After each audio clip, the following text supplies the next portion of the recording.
Hey guys, sorry for the poor lighting in this video, but it's about 1 in the morning. I'm on my back porch and there's only a couple light bulbs out here. But I wanted to record a video because I got something pretty interesting to show you. I know I keep saying I've got too many sets. Here's the Admiral set I have no room for. Well, here's another set I just picked up. This one though is a set I wanted for a long time. I've had several chances over the years to get one and blew it. This time I got a tip on eBay and I went for it. And I was lucky to be the only bidder, and here it is. I was also lucky that it was only a few miles from my place, but I had to wait until my friend was free to help me carry it up. So here I am late at night recording this video. But before I can show you what this actually is, I have to replace the door pulls that I removed for transport, so hang on. Okay, I've got the door pulls back on.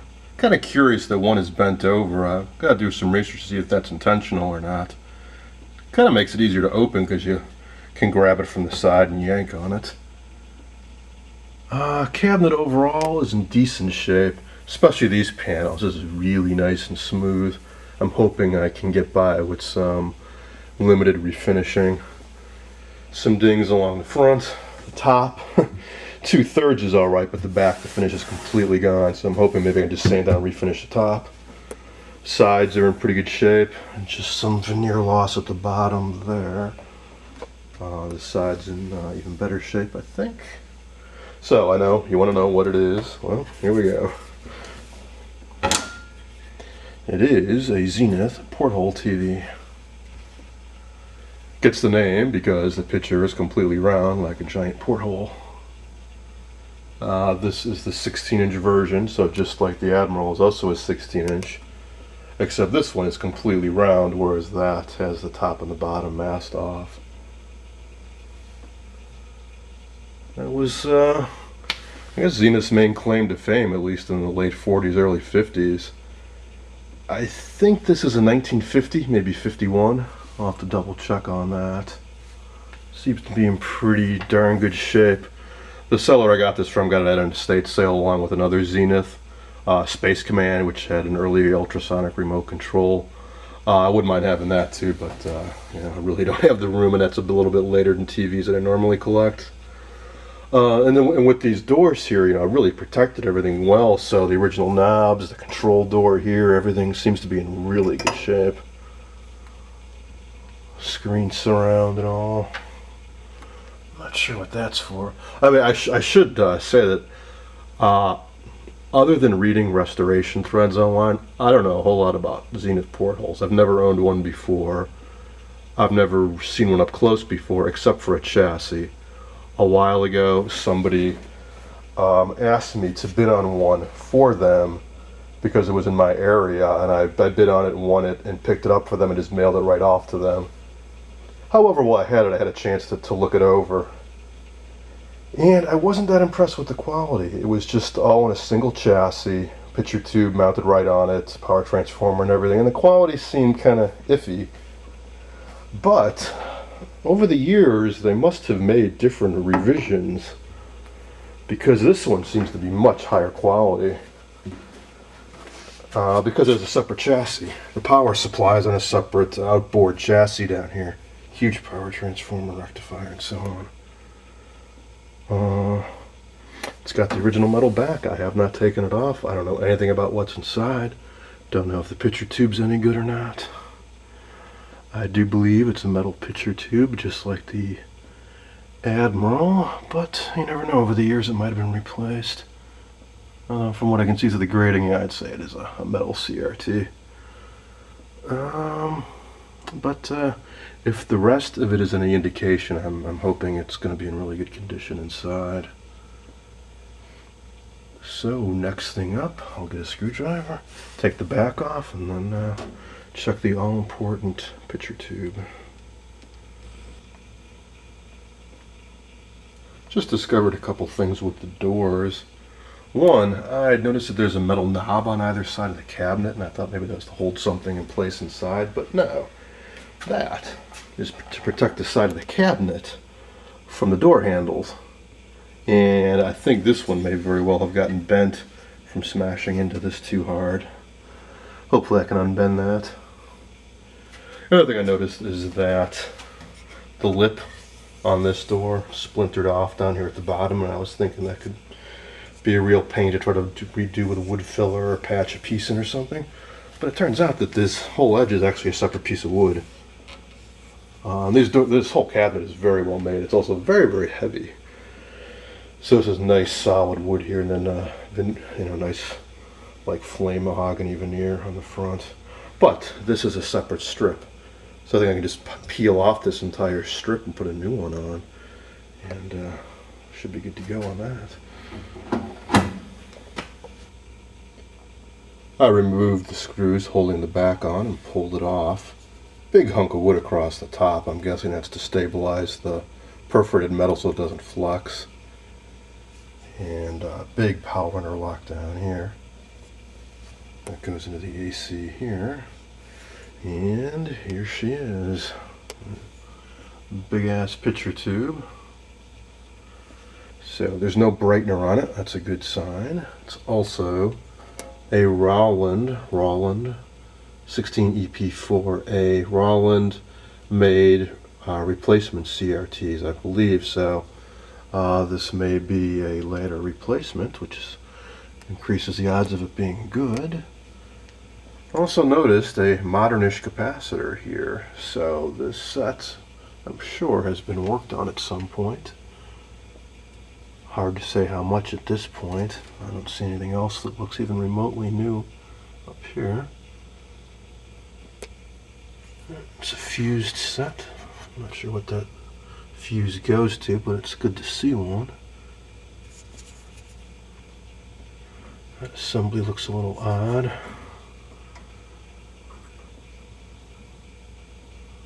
Huh.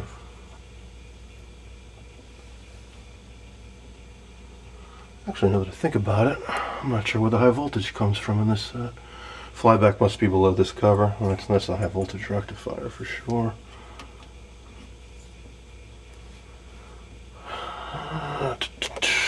Built-in antenna up top there. There's a tuner, I think. Yeah, must be the tuner. I recall that on the other chassis I saw that most sets have the tuners up front right next to the channel knob. These have it in the back, and they run, looks like there's a pulley here. There must be a shaft going to another pulley to turn the channel clunker. It's a model 24 blah something on there. They stamped it better. G2439RZ. I'll have to look that up. Each model of these portals had a nickname too.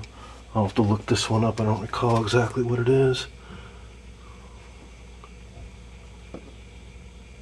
It's a nice label on the side there. Shows various tubes and such.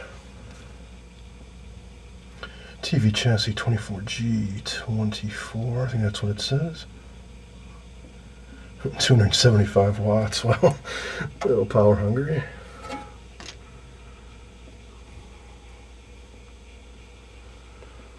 Alright. Well, I'll get out my picture tube tester and set it up for this picture tube and see what we get. I just did a little research online to find out what exact model this was. The seller had called it a Warwick, and it does look a lot like a Warwick, but I checked for the exact model number and I found it G2439RZ, which is actually the Monroe, which came out in 1950. So that's what I've got. Okay, onto the CRT. I carefully removed the socket, and it's a good thing I did because the base on the CRT is loose. I then pulled out my B&K 440 and carefully hooked it up. So let's see what we got. And if you watch my video on this Admiral, you know that it's not at all uncommon when you first turn this on to get no emissions.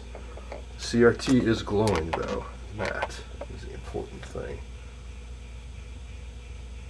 These metal CRTs are notorious for losing the seal between the glass and the metal or getting a crack in the faceplate. I examined this one and it looked okay, and the filament certainly hasn't burned out yet. And these lights are slowly flickering to life. Good is to have the first one off, this one half moon, and this one half moon. It looks like we're slowly getting there. And on the emission side, well, there's a slight meter deflection. And again, these are slowly lighting up. So I will let this sit for a while and then resume recording.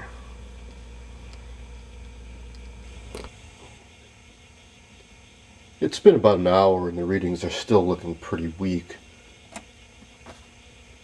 Emissions are, well, they're better than 0, but still way down here. So I'm going to bump it up to 7 volts and let that run for a while. See if this improves.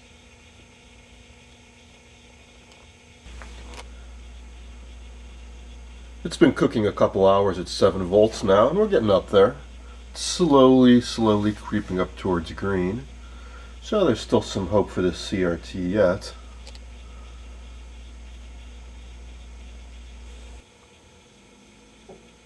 I've let this picture tube cook for about a full day now, and the emissions just aren't really improving. This is, I think, the weakest picture tube I've ever encountered. I'm back to 6.3 volts AC, and I've switched to my Sencor CR70, and it's just it's dead in the bad range. So I'm going to attempt something I don't like to do, but at this point I don't have a whole lot to lose.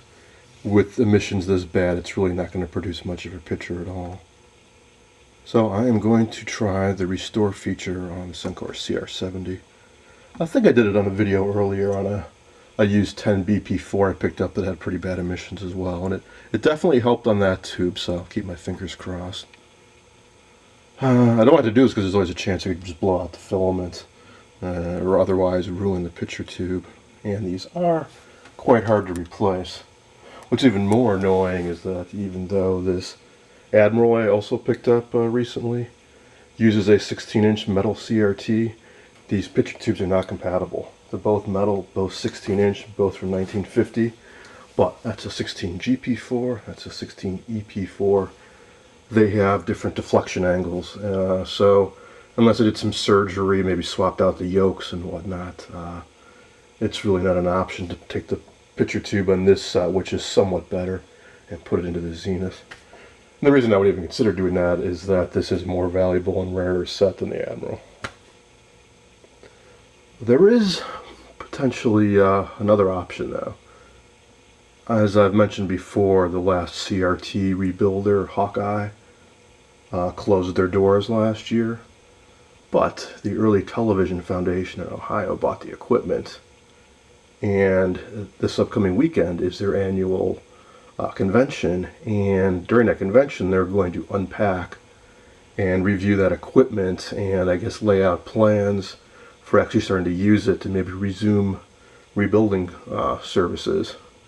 So it may take them a while, but you know, if all goes well, it will be possible to get this picture tube off to them, and they can put a new electron gun in here and get it working like new.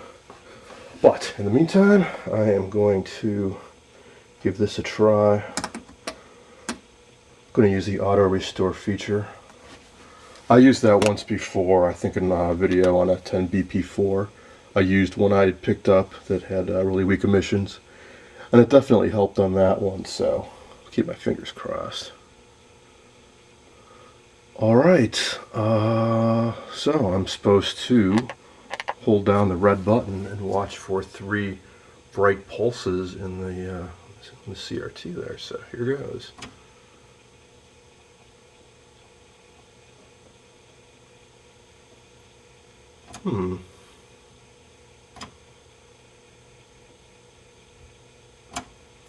It's not doing anything. That's strange. Oh, there we go. I see in the meter it's actually fluxing up and down. So the electric gun isn't flashing, but here it's going up and down. So there's the third pulse. Alright, now I'm supposed to recheck the emissions. Well, it certainly started out good, because it was roasting that electron gun during the process, but as I feared, it's just dropping back down. So, it seems this picture tube was used pretty hard, and it's basically at the end of its service life. Well, hopefully it's still got enough juice left in it that I can get some sort of image on it.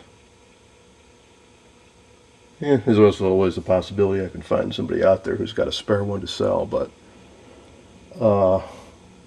chances of that are not too good, or if they do, it might cost a bit of money. But certainly in the meantime I have plenty of other projects. So I think that's it for now. I hope you enjoyed this look at a Zenith Porthole TV.